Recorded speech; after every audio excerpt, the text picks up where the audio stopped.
Good evening, everyone. Today it's Wednesday, April 26, 2023. It was quite chill day today. I spent my day messing around with my new Dice Blunderbuss.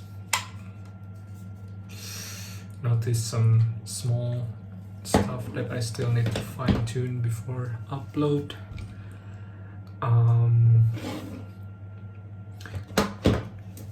Namely this part right here. There was a screw inside the ornament, and for now I need to glue the ornament to keep them all together, but I think it's just gonna be hard later if we want to replace the rubber band, take them all apart again.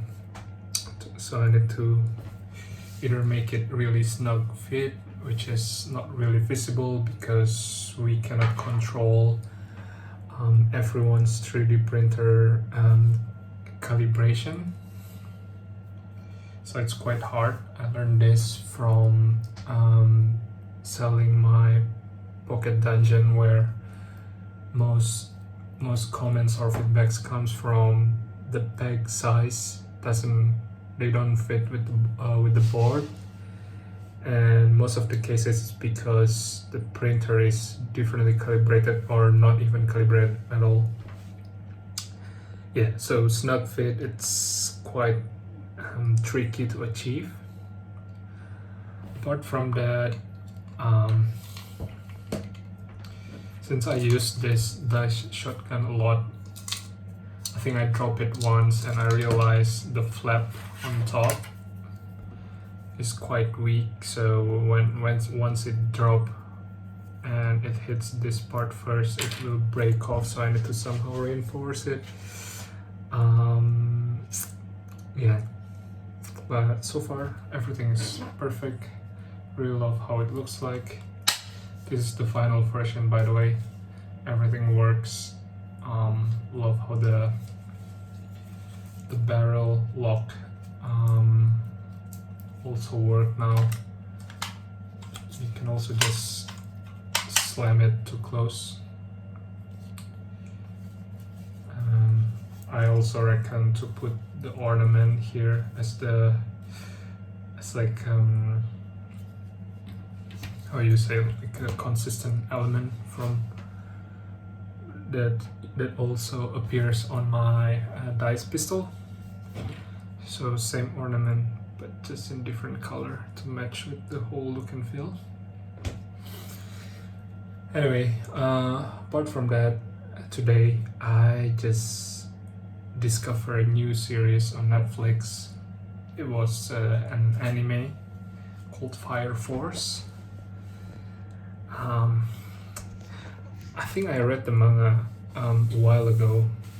Even I already forgot how the story went, but I just watched it during lunch, and man, the animation there, especially when they fight, it's just amazing. I really love this type of if I'm not mistaken, it's called Sakuga, where when they fight, they purposely reduce the amount of frames per second, just like to show in chunks, like just to accentuate each movement, or like to highlight each movement. And the Japanese and the anime artists, they done a really great job at that. I think the best example is, I think maybe the one that is quite well known is like from the fight between Luffy and Kaido. For some reason, the quality of the animation just changed and improved by a million, I must say, on One Piece.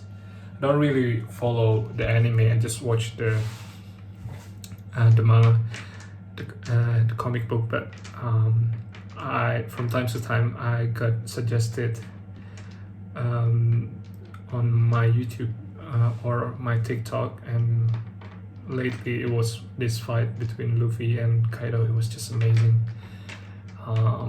Doesn't need to be fluid And what's interesting is it's almost counterproductive, you know. Everyone thinks that maybe the best animation is the one that is like really fluid and, you know, with a lot of frame per second. But these guys, they deliberately reduce the frame per second to accentuate the movement and like to capture each moment. And I don't know if you know this, but I guess the distinction, the most known distinction is like when the character was about to do something and suddenly the frame pause, and then suddenly normally it will be followed by like a loud explosion or just like a really loud sound effect. Yeah, so that's what I meant. I think it's called Sakuga, Paragon Sakuga. I don't know if it's just like I don't know if it's a term, name of the technique, or it's just like an artist that does that quite a lot on social media. Anyway, maybe if someone knows, please let me know. Anyway, so yeah, I was glued to this series on Netflix. I've been watching it. I'm almost done with the first season, and I realized they're the sidekick from the main character.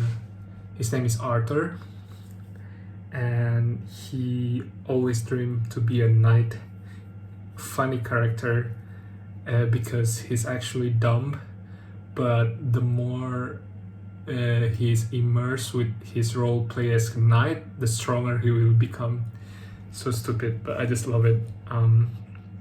Anyway, this character Arthur, he used like a sword that exudes like plasma. It's almost like a lightsaber, but I just really love how the handle looks. It's like a huge cross, and then on top of the cross comes the plasma sword. And I just remember that in the 3D printing community, a lot of people design this collapsible sword. So I think that will be my next project. I will create this Arthur's sword. I think it's called Excalibur, but a collapsible one. I also have the color, the filament color that can fit perfectly with that. Yeah, so it's gonna be quite easy. Just need to learn how to make the collapsible blade works, and yeah, put it on the 3D printer. Maybe if I manage to finish the design by tomorrow evening, I'll have something to play with when I watch the second season. There are 2 seasons already on Netflix, at least in Germany. And yeah, it was a treat. I'm so happy I discovered that. Really cool. And I think, yeah, it was also quite balanced between the fight, the action, and also the humor there. Anyway, it's been a while since I found a really good anime. I'm actually not a really big anime person. I love reading manga though, and cartoon, comic book, but anime for some reason I just never had a hook or like a big craving for that. From time to time I will watch some that I really love, but yeah, just found this during lunch and that's pretty cool. Anyway, that was my update for today. What else? Oh yeah, I keep poking my left hand with sharp objects. It's either with cutters or my letter opener. They're both really sharp and I use it to remove support, and I guess this is like a good testament that I need to work on my support. I need to work on my skill or idea to design a better STL to avoid as many support as possible, because yeah, I cannot keep putting Pen 8 to cover 2-3 holes per finger. Yeah. What else? I think that's it for today. So see you tomorrow.